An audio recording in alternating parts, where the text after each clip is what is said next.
بسم اللہ الرحمن الرحیم نحمدہ ونصلی علی رسولہ الکریم اما بعد۔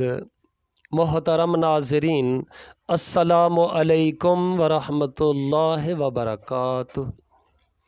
ملاحظہ فرمائیے گا، حضرت صہیب رضی اللہ عنہ کا اسلام۔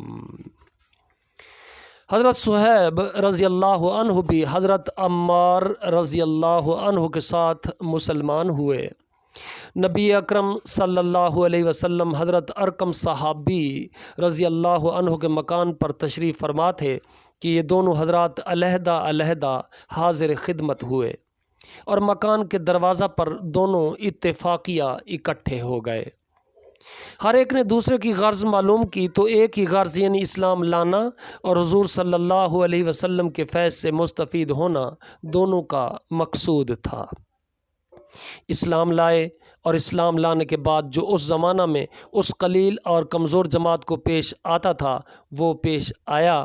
ہر طرح ستائے گئے، تکلیفیں پہنچائی گئیں، آخر تنگ آ کر ہجرت کا ارادہ فرمایا تو کافروں کو یہ چیز گوارا نہ تھی کہ یہ لوگ کسی دوسری ہی جگہ جا کر آرام سے زندگی بسر کر لیں، اس لیے جس کسی کی ہجرت کا حال معلوم ہوتا تھا اس کو پکڑنے کی کوشش کرتے تھے کہ تکالیف سے نجات نہ پا سکے۔ چنانچہ ان کا بھی پیچھا کیا گیا اور ایک جماعت ان کو پکڑنے کے لیے گئی۔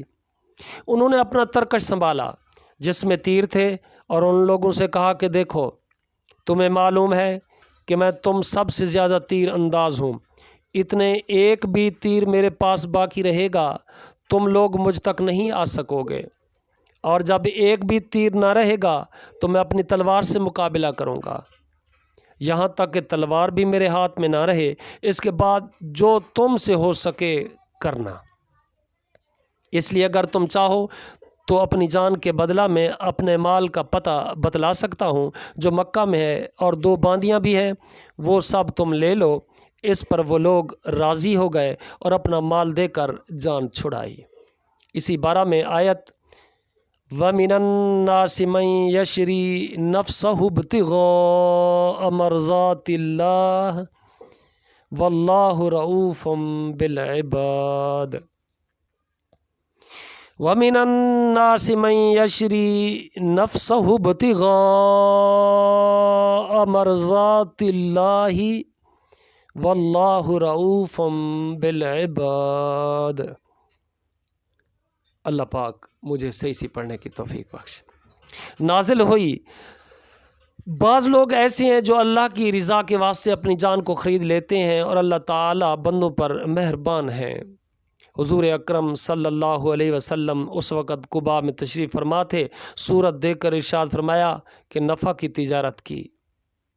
صہیب رضی اللہ تعالیٰ عنہ کہتے ہیں کہ حضور صلی اللہ علیہ وسلم اس وقت کھجور نوش فرما رہے تھے اور میری آنکھ دکھ رہی تھی، میں بھی ساتھ کھانے لگا۔ حضور صلی اللہ علیہ وسلم نے فرمایا، آنکھ تو دکھ رہی ہے اور کھجوریں کھاتے ہو؟ میں نے عرض کیا کہ حضور، اس آنکھ کی طرف سے کھاتا ہوں جو تندرست ہے۔ حضور صلی اللہ علیہ وسلم یہ جواب سن کر ہنس پڑے۔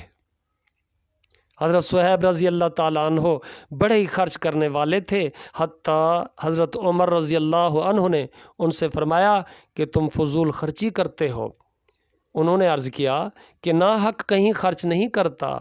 حضرت عمر رضی اللہ تعالیٰ عنہ کا جب وصال با کمال ہونے لگا تو انہی کو جنازہ کی نماز پڑھانے کی وصیت فرمائی تھی۔ محترم ناظرین، آخر میں دعا ہے، استدعا ہے، التجا ہے اللہ پاک کے حضور کہ اللہ پاک ہمیں صحیح پڑھنے اور اس کو سمجھنے اور اس پر صحیح عمل پیرا ہونے کی توفیق بخشے۔ اب اجازت دیجیے گا، گڈ لک اینڈ اللہ حافظ۔